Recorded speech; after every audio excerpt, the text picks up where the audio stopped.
बिस्मिल्लाहिर्रहमानिर्रहीम। जी नाज़रीन, तहसील शरकपुर के जो रहने वाले अहबाब हैं वो मतवज्जा हों। अगर आप चाहते हैं कि आप 6 से 7 मिनट में लाहौर पहुंच जाएं तो उसका आज आपको तरीक़ाकार बताया जाएगा। और अगर आप दूसरे रास्ते से लाहौर के इस मकाम पर आते हैं तो आपका सफ़र जो है वो 40 किलोमीटर बनता है। तो 6 किलोमीटर ये सफ़र है। आप शरकपुर शरीफ से 6-7 मिनट में जो है वो लाहौर में इंटर हो सकते हैं। उसके लिए करना क्या होगा, उसके लिए ये मुकम्मल वीडियो जो है वो आपने देखनी है और इसको दोस्तों के साथ शेयर भी करना है और अपनी तमाम निजी महाफल में और अपने सरकारी और गैर सरकारी जो आपके प्रोग्राम हो हर जगह पर इसको डिस्कस करना है। आपकी सियासी पार्टी कोई भी हो, आपका तल्लक किसी भी जमात से हो, आपने अपने लिए और अपनी आने वाली नस्लों के लिए और अहले इलाका की बेहतरी के लिए जो है इस वीडियो को शेयर भी करना है और इसे अवाम में डिस्कस। जी, ये चीज़ सबसे ज़्यादा देखने में आ रही है कि सबसे ज़्यादा मुतालबा पुल की तमीर के हवाले से जो किया जा रहा है वो हल्का के अवाम, इलाका के अवाम अपने MNA, अपने MPA और सियासतदानों से कर रही है। मैं समझता हूँ कि ये अवाम के शऊर की कमी है। ऐसे व्लॉग बनाने वाले और ऐसी चीज़ें करने वाले थोड़ा सा बेहतर शऊर का मुजाहरा करें और अवाम को बेदार करें। जब अवाम बेदार होते हैं अपने हकूक़ के लिए तो चीज़ें खुद ब खुद बेहतर होना शुरू हो जाती हैं। सबसे बड़ी जो ताकत है वो अवाम की इज्तिमाई आवाज़ की ताकत होती है। तो अवाम का जब इज्तिमाई शऊर बेदार होता है और फिर वो एक इज्तिमाई आवाज़ बनता है तो उसके आगे ये जो हमारे सियासतदान हैं ये चलते हुए अज खुद आएंगे और अवाम के दरवाज़ों पे घुटने टेक देंगे। तो हमें चाहिए कि हमारे वोटों से जो असम्बलियों के अंदर लोग जाते हैं उनके बार बार दर और दरवाज़े खटखटाने की बजाय अपने इतने बड़े इज्तिमाई शऊर का मुजाहरा करें कि वो आपके हकूक़ के लिए और आपकी आवाज़ बन के खुद ब खुद चल के अवाम के दरवाज़े पे आएँ, अवाम के फिर मुतालबात सुने और फिर बड़ी आजिज़ी के साथ अवाम की शुक्रिया मंदी के साथ आपकी आवाज़ को लेके इक़्तिदार के ऐवानों तक जाएं और वहाँ पे अवाम के हकूक़ की जंग करें। तो इस वक्त शरकपुर शरीफ जो हमारा एक शहर है और गिरदोनवा का जो शहर है ये बड़े अरसे दराज से ये ख्वाहिश कर रहा है बड़ी शिद्दत के साथ। और अब ये ख्वाहिश मैं समझता हूँ कि एक भांबड़ की शक्ल, ये जो चंगारी थी पुल के मुतालबे की, ये अवाम के अंदर ये जलती हुई एक अंगारी अब तो ये एक शोला और भांबड़ बन चुकी है आग का।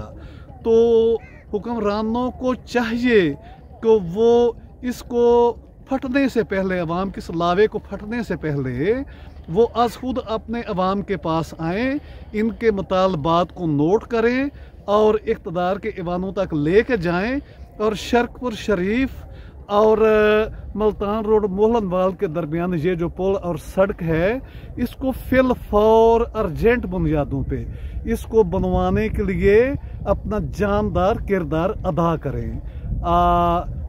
अवाम को अपने इज्तिमाई शऊर का खुदा के लिए मुजाहरा करना होगा। अवाम जागें। लेकिन एक मैं बात बता दूं कि ये हमारे सियासतदान तब बिगड़ते हैं जब ये आपके वोट की पावर से और आपके वोट की ताकत से ऐवाने इक़्तिदार में जाते हैं और जब वहाँ से आते हैं तो आप इनकी राहों में फूल और पत्तियां ही नहीं बिछाते बल्कि अपने दिल और आंखें और अपने जिस्म को भी बिछा देते हैं। फिर वो आपके जिस्मों को और आपके जज्बात को रौंदते हुए वो आपको नज़रअंदाज कर देते हैं। अपनी ताकत को पहचाने, अपनी वर्थ को पहचाने। असल वर्थ अवाम है, असल ताकत अवाम है, असल ताकत का सरचश्मा अवाम है। जब अवाम की इज्तमाई सोच, जब अवाम की इज्तमाई आवाज़ एक पावर बनेगी तो ये पुल खुद बन जाएगा। जी नाज़रीन, मैं आपको यहाँ पर यह भी बताता चलूँ कि 2013 में इलाके की आवाम से राना तनवीर हुसैन जो है उन्होंने वादा भी किया था कि मैं अगर ये इलेक्शन जीत जाता हूँ तो मैं मोलनवाल वाला पुल जो है वो बनवा दूंगा। तो हम राना तनवीर हुसैन साहब को उनका वादा याद दिलवा रहे हैं कि राना साहब, आवाम को बेवकूफ़ मत समझे। आवाम जो है वो अब बाशऊर हो चुकी है और अपने किए हुए वादे को वफा करें। अगर आप यूनिवर्सिटी जो है वो मरीद के ले जा सकते हैं, अगर आप ज़िला शेखुपुरा का सबसे बेहतरीन सेवरेज का निज़ाम जो है वो उसका अहतमाम मरीद के में कर सकते हैं, अगर आप इलाके के सब बड़े प्रोजेक्ट जो हैं सारे फंड जो हैं वो जाकर मरीद के में लगवा सकते हैं, तो आप पिछले 15 साल से हमारे हलके के भी MNA हैं। हम आपसे मुतालबा करते हैं कि एक प्रोजेक्ट कम अज़ कम जो है वो जितना आपका सियासी कद है उसके मुताबिक इस इलाके को दे दे और ये मोलनवाल वाला पुल जो है वो जल्द तामीर करवा दे। वगरना आवाम जो है आइंदा इलेक्शन में जो है आपका एहतसाब करेगी और आपने जो वादा 2013 में किया था उसको आज तकरीबन 9 साल जो है गुजरने के बाद 10वां साल शुरू हो गया, तो आपने उसको अभी तक जो है वो वफा नहीं किया।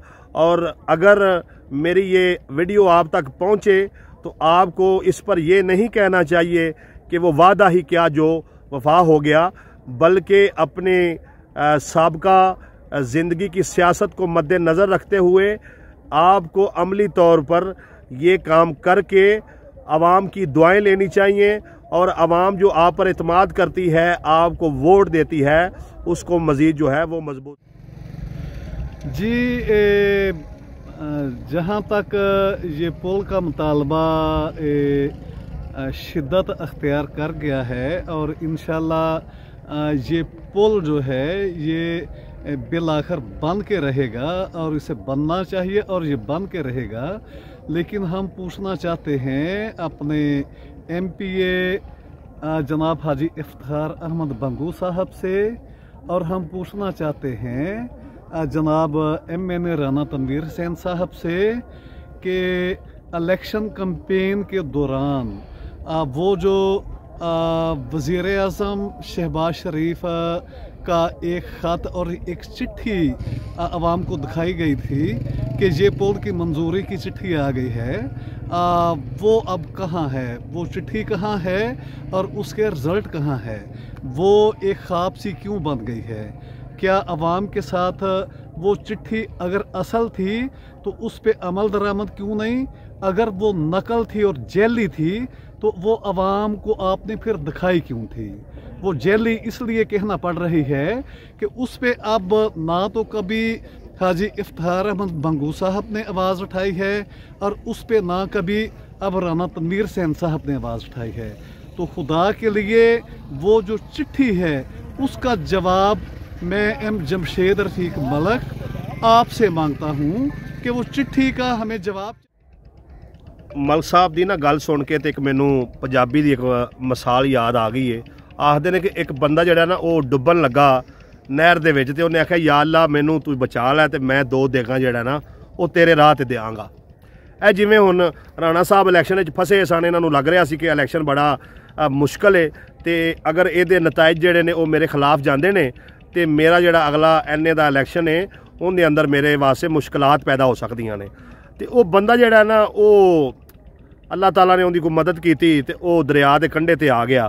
तो जिवें ही उनका हाथ पिया और वो हाली उनका एक पैर पानी चो अंदर है तो एक बाहर है, तो वो आंदा है या अल्लाह है केड़ियां देगां, तो पैर उनका फिर फिसल गया तो फिर पानी तो आंदा है मेरे अल्लाह मैं तो ये पूछा सी लूनियां देगां कि मिठियां देगां। ठीक है ना जी। मकसद है कि जिस हले राणा साहब फसे सन उस हले ये आंदे पुल भी बनन लगा है, उस हले आंदे सन जी ईसर कोलों एक इंटरचेंज भी देन लगे हाँ, तो मतलब उस हले बड़े वादे किए जा रहे सन, यह भी काम हो जाएगा वह भी हो जाएगा। तो जिवें उस बंदे ने आखिया ना केड़ियां देगां, ਤੇ ਹੁਣ ਰਾਣਾ ਸਾਹਿਬ ਵੀ ਅਮਲੀ ਤੌਰ ਤੇ ਨਾ ਉਸ ਤੋਂ ਬਾਅਦ ਨਾ ਕੋਈ ਜਿਹੜਾ ਨੋਟੀਫਿਕੇਸ਼ਨ ਆਇਆ ਸੀ ਸ਼ਹਿਬਾਜ਼ ਸ਼ਰੀਫ ਦਾ ਉਹਦਾ ਜ਼ਿਕਰ ਹੈ, ਬਲਕਿ ਉਹ ਕਹਿ ਰਹੇ ਨੇ ਵੀ ਕਿਹੜਾ ਨੋਟੀਫਿਕੇਸ਼ਨ, ਰਾਤ ਗਈ ਤੇ ਬਾਤ ਗਈ, वो वादा ही क्या जो वफा हो गया। राणा साहब ये आवाम जाग चुकी है, ਤੁਹਾਡਾ ਇਲੈਕਸ਼ਨ ਕਰੀਬ ਹੈ, ਇਲੈਕਸ਼ਨ ਤੋਂ ਪਹਿਲੇ ਤੁਹਾਨੂੰ ਚਾਹੀਦਾ ਕਿ ਪੁੱਲ ਸ਼ੁਰੂ ਕਰਵਾ ਦਿਓ ਤਾਂ ਕਿ ਆਵਾਮ ਨੂੰ ਪਤਾ ਲੱਗ ਜਾਏ ਕਿ ਤੁਸੀਂ ਜਿਹੜਾ ਵਾਅਦਾ ਕਰਦੇ ਹੋ ਉਹ ਵਫਾ ਵੀ ਕਰਦੇ ਹੋ ਤੇ ਫਿਰ ਤੁਹਾਨੂੰ ਵੋਟ ਮਿਲਣੇ ਨੇ। ਨਹੀਂ ਤੇ ਆਵਾਮ ਅੱਗੇ ਇਹ ਸਦਾ ਹੈ ਕਿ ਉਹ ਇਸ ਵਾਰੀ ਰਾਣਾ ਸਾਹਿਬ ਦਾ ਮੁਕੰਮਲ ਇਹਤਸਾਬ करे और अगर ये 2013 ਕੀਤਾ ਹੋਇਆ ਵਾਅਦਾ और ਇਹ ਜ਼ਿਮਨੀ ਇਲੈਕਸ਼ਨ ਵਿੱਚ ਕੀਤਾ ਹੋਇਆ ਮੋਲਨਵਾਲ ਪੁੱਲ ਦਾ ਵਾਅਦਾ पूरा नहीं करते हैं तो आवाम अपने वोट की ताकत के नाल इन्हां नूं जवाब देवे कि राणा साहब इत्थे आवाम की ताकत के नाल ही फैसला होवेगा। आवाम जिन्हों चाहेगी वो ही अगे आवेगा और जिहड़ा आवाम नाल कीता होया जिहड़ा बंदा वादे अपने पूरे नहीं करेगा आवाम अपनी वोट की ताकत के नाल जिहड़ा उहनूं मुस्तरद कर देगी।